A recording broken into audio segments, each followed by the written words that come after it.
दोस्तों, public international law second जो कि सेमेस्टर 2 का सब्जेक्ट है, एलएलबी 3 इयर्स एनईपी के तहत आता है, में न्यूरेमबर्ग टोक्यो ट्रायल्स और जियोनोसाइड कन्वेंशन के बारे में आपको मैं बताना चाहता हूँ, डिस्कस करना चाहता हूँ।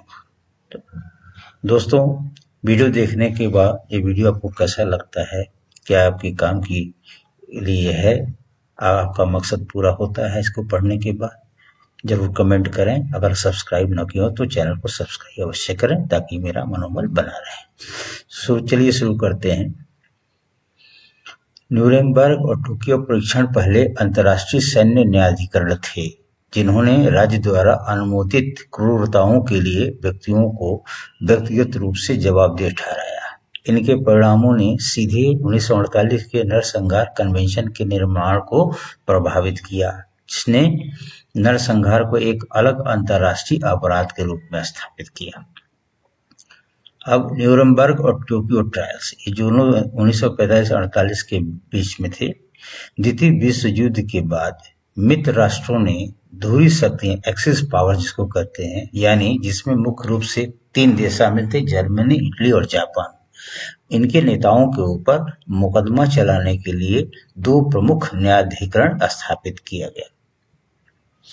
न्यूरेमबर्ग परीक्षण अंतर्राष्ट्रीय सैन्य न्यायाधिकरण इंटरनेशनल मिलिट्री ट्राइब्यूनल द्वारा आयोजित यह परीक्षण जर्मनी के न्यूरेमबर्ग में 22 प्रमुख नाजी नेताओं पर मुकदमा चलाया गया और उनमें उन्हें निम्नलिखित आरोपों का सामना करना पड़ा। नेताओं को शांति के खिलाफ अपराध, आक्रामक युद्ध की योजना बनाना और युद्ध छेड़ना, युद्ध अपराध, स्थापित युद्ध कानूनों का उल्लंघन करना जैसे युद्धबंदी के साथ दुर्व्यवहार, मानवता के खिलाफ अपराध, यानी नागरिकों का व्यवस्थित हत्या, समाप्तियां या उत्पन्न करना,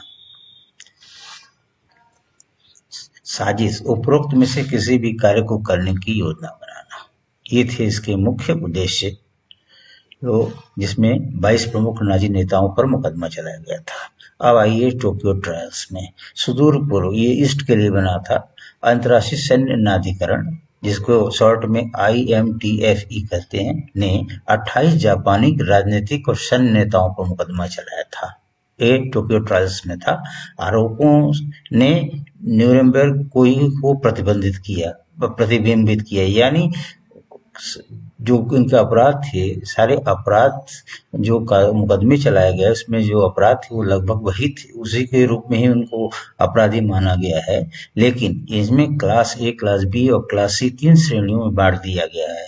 जैसे क्लास A में शांति के खिलाफ अपराध, जिन नेताओं ने या सैन्य नेताओं ने या राजनीतिज्ञों ने शांति के खिलाफ अपराध किया, उन्हें क्लास A में रखा गया। पारंपरिक युद्ध अपराध जिसने किया वो क्लास B में रखा गया, और क्लास C में मानवता के खिलाफ जिसने अपराध किया उसको C में रखा गया। इस 3 रूपों में वर्ग किया गया था। प्रमुख मिसालें, दोनों परीक्षणों ने स्थापित किया कि आदेशों का पालन करना एक वैध बचाव नहीं है। आप किसी गलत काम के लिए किसी का आदेश का पालन कर रहे हैं तो ये वैध बचाव नहीं होगा और राज्य के प्रमुख अभियोजन से प्रतिरक्षित नहीं है। तीसरा है नरसंहार कन्वेंशन, यानी जेनोसाइड कन्वेंशन 1948, जबकि नाजी अत्याचारों का वर्णन करने के लिए न्यूरेमबर्ग अभियोग के दौरान नरसंहार का उल्लेख किया गया था, यह अभी तक एक औपचारिक कानून नहीं था। नरसंहार के अपराध की रोकथाम और सजा पर कन्वेंशन को इस अंतर को दूर करने के लिए नरसंहार के अपराध की रोकथाम और सजा पर कन्वेंशन को इस अंतर को दूर करने के लिए 1948 में संयुक्त राष्ट्र द्वारा अपनाया गया था। कानूनी परिभाषा क्या? यह नरसंहार को विशिष्ट कृत्यों, उदाहरण के लिए एक समूह के सदस्यों की हत्या के रूप में परिभाषित करता है, जो एक राष्ट्रीय, जातीय, नस्लीय, धार्मिक समूह को पूरी तरह या आंशिक रूप से नष्ट करने के इरादे से किया गया है। परंपरा सम्मेलन ने न्यूरेमबर्ग सिद्धांतों के साथ मिलकर आधुनिक अंतर्राष्ट्रीय न्याय की आधारशिला रखी, जिससे अंततः 2002 में अंतर्राष्ट्रीय आपराधिक न्यायालय की स्थापना हुई।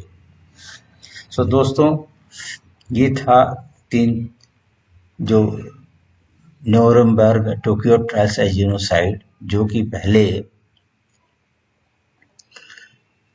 पहले कानूनी रूप नहीं धारण किए थे, उसको बाद में अंतर्राष्ट्रीय न्यायालय की आपराधिक न्यायालय की स्थापना की गई ताकि युद्ध के समय जो भी क्लेश था, नरसंहार था, इसको रोका जा सके। सो दोस्तों, आज के वीडियो में बस इतना ही।